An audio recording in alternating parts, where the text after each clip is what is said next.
سجده تلاوت چې کوي نو تکبیر تحریمه پکې نه، تکبیر تحریمه پکې نه، ستا اراده براهی سجده تلاوت کوم،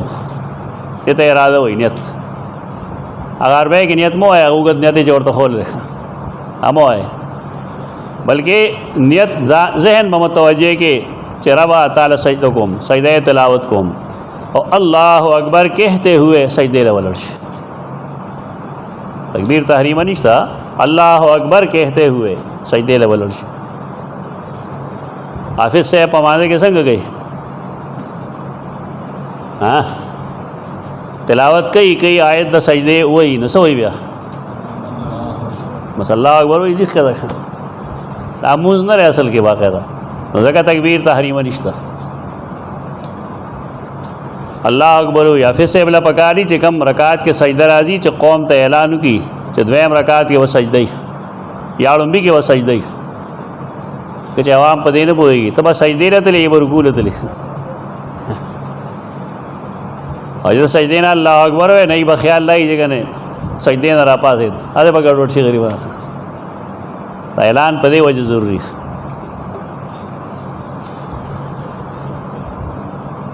سر اولگے نہ سب ہے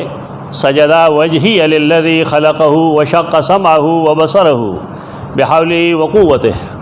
مسنون ذکر دار ہے. سجدہ وجہیہ زما مخ سجدہ لگولا، سجدہ وجہیہ زما مخ سجدہ لگولا، للذی خلقہ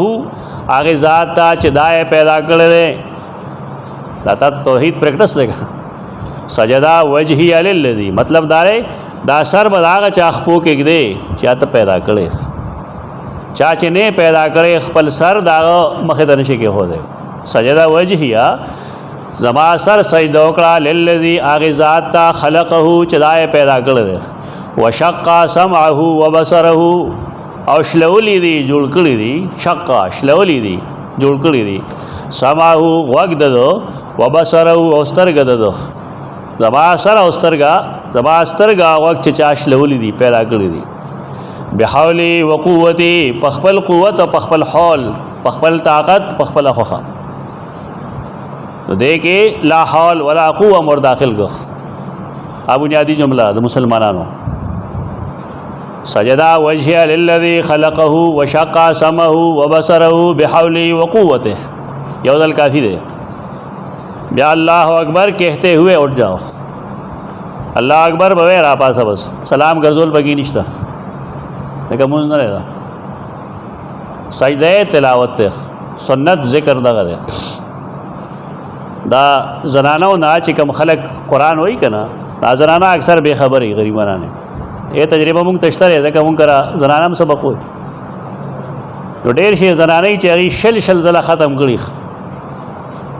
پندیش زلہ ختم کری چا مونگ کر راشی شروع شی دلتا گئی چا آیت دا سجدی ہوئی نمونگو آئی سجدہ ہوئی سجدہ سے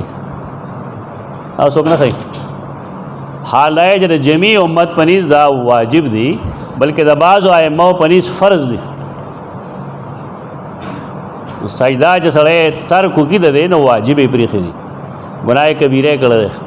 نو کم زنانو چی ندی کڑی بیل میں کی ندی کڑی اگی دی دا غی بخنو غواری اللہ نا استغفار دے ہوئی او آئندہ دا پارا لیکن نیویل تقریباً درے آیتوں میں دا سجدے